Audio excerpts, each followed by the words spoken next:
Cinderella. Read the story along with me and find out what happens. You will know when it's time to turn the page when you hear this sound.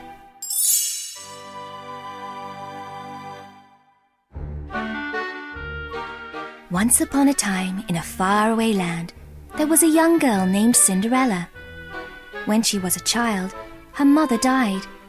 Her father found a new wife who had 2 daughters the same age as Cinderella. But after Cinderella's father died, the stepmother was very cold and cruel to Cinderella. The kind girl was forced to work as a servant in her own house. Still, Cinderella was always cheerful. Sure that one day her dreams of happiness would come true, she started each day with a song. Cinderella was always busy cooking, cleaning, and serving her stepmother, Lady Tremaine, and her stepsisters, Drizella and Anastasia. One day, while Cinderella was doing her chores, she heard a knock at the door. "Open in the name of the king!" a man shouted. It was the king's messenger. He handed Cinderella a letter. The stepmother was giving Anastasia and Drizella music lessons. Cinderella knocked at the door. "I warned you never to interrupt," barked Lady Tremaine. Then Cinderella showed her the letter. It was an invitation to a royal ball for the prince.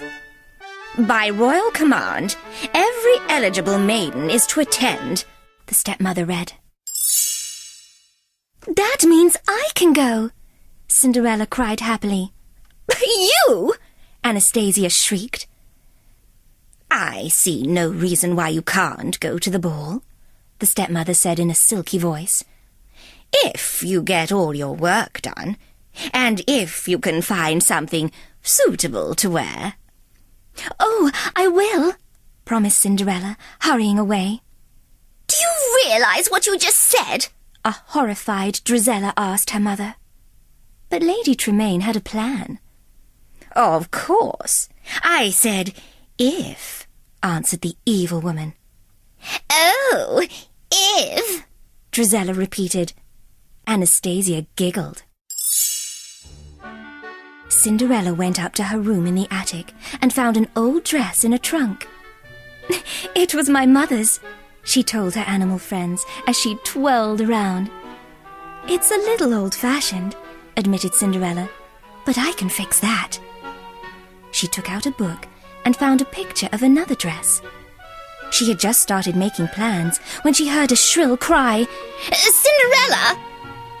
"Oh, my dress will just have to wait," she said patiently. "I'm coming," she called as she headed down the stairs. "Now let me see," Cinderella's stepmother said. "There's the large carpet in the main hall. Clean it. Oh, yes, and the tapestries and the draperies." "But I just finished," Cinderella said. "Do them again," ordered the cruel woman. The stepmother planned to keep Cinderella so busy that she would never have time to work on a dress for the ball. The plan worked. Lady Tremaine and her 2 daughters kept Cinderella so busy that the sweet girl didn't have a moment to work on her dress. "Poor Cinderella," a mouse named Jack said to his new friend Gus. "Work, work, work. She'll never get her dress done." "Hey, we can do it," exclaimed one of the mice.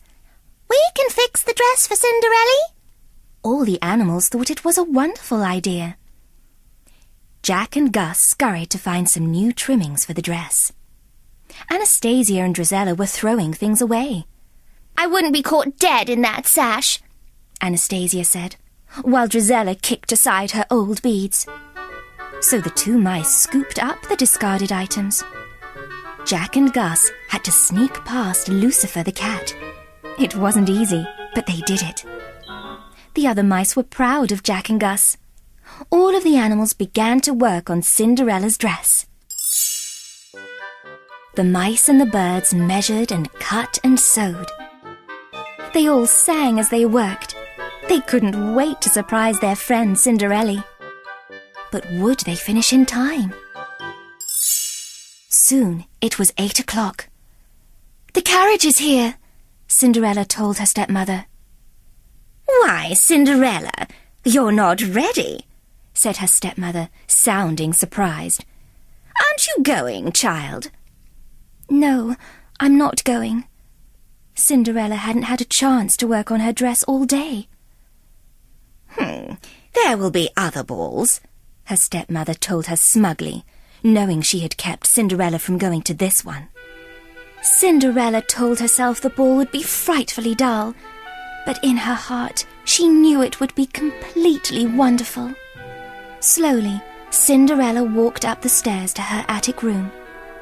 When she entered her room, she couldn't believe her eyes. Surprise! Surprise! Shouted the mice and birds. Happy birthday! Cried a confused Gus. The mice and birds had finished her dress. She could now go to the ball. Oh, how can I ever... Oh, thank you so much, the delighted girl cried.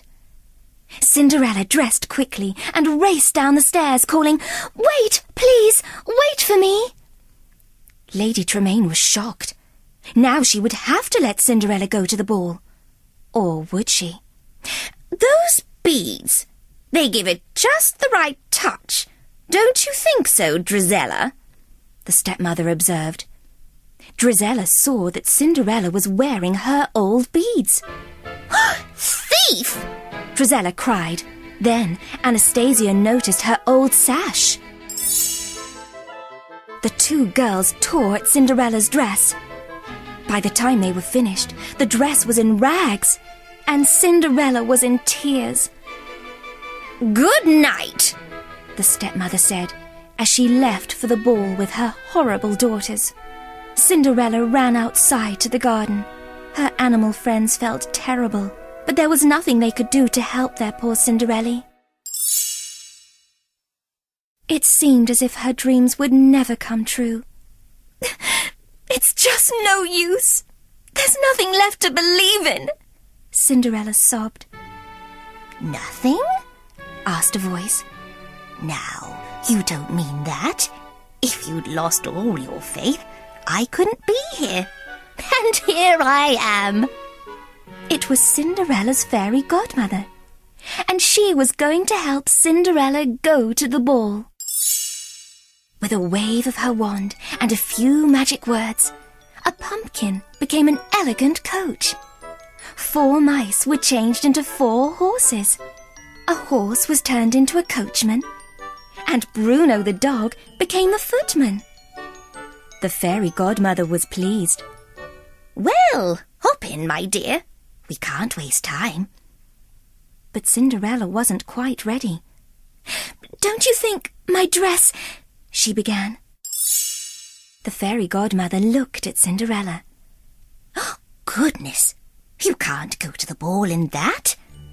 She waved her wand one last time, and Cinderella was wearing a beautiful ball gown. Cinderella loved her dress. And look! Glass slippers! Why, it's like a dream, a beautiful dream come true. Then the fairy godmother told her that, like all dreams, this one would end. The spell would be broken at midnight. Cinderella was very happy as she rode to the ball. But at the castle, the king was not so happy. His son, the prince, hadn't fallen in love yet. The Grand Duke told the king that falling in love at the ball would be like a fairy tale, and it would never happen. Just then, Cinderella arrived at the ball. When the prince saw her, he asked her to dance. The king and the Grand Duke were amazed as they watched the couple dance. It looked as if the prince was falling in love with Cinderella. Drizella and Anastasia were very jealous of the new girl. Their mother thought there was something familiar about her, though. Cinderella didn't notice them. She didn't know that the handsome man she was dancing with was the prince. But she did know she was falling in love. The couple went for a walk.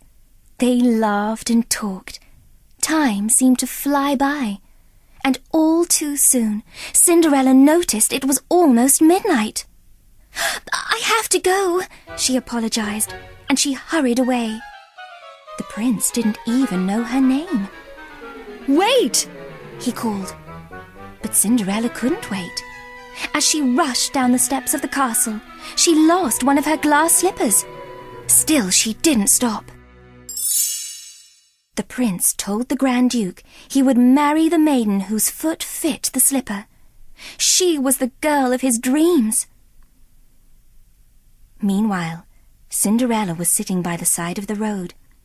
Everything had been changed back. But Cinderella still had a glass slipper and memories of a magical night. It wasn't long before everyone knew the prince was looking for his mystery maiden. The Grand Duke was going from house to find her. The news made Cinderella happy. Too happy for the stepmother's liking. So the stepmother locked Cinderella in her attic room.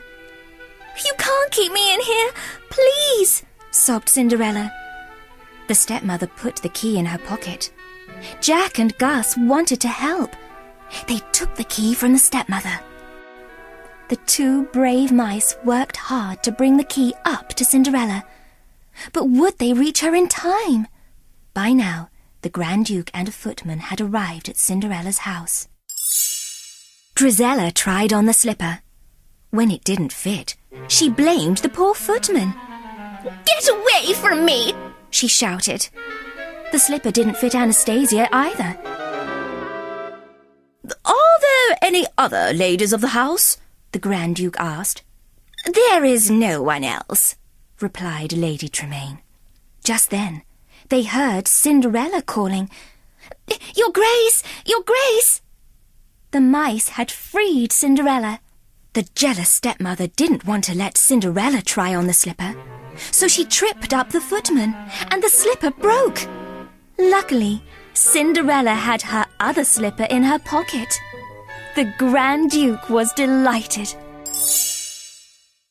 And so was the prince. He had found the girl of his dreams. But no one was happier than Cinderella. All of her dreams had come true. Cinderella and the prince lived happily ever after.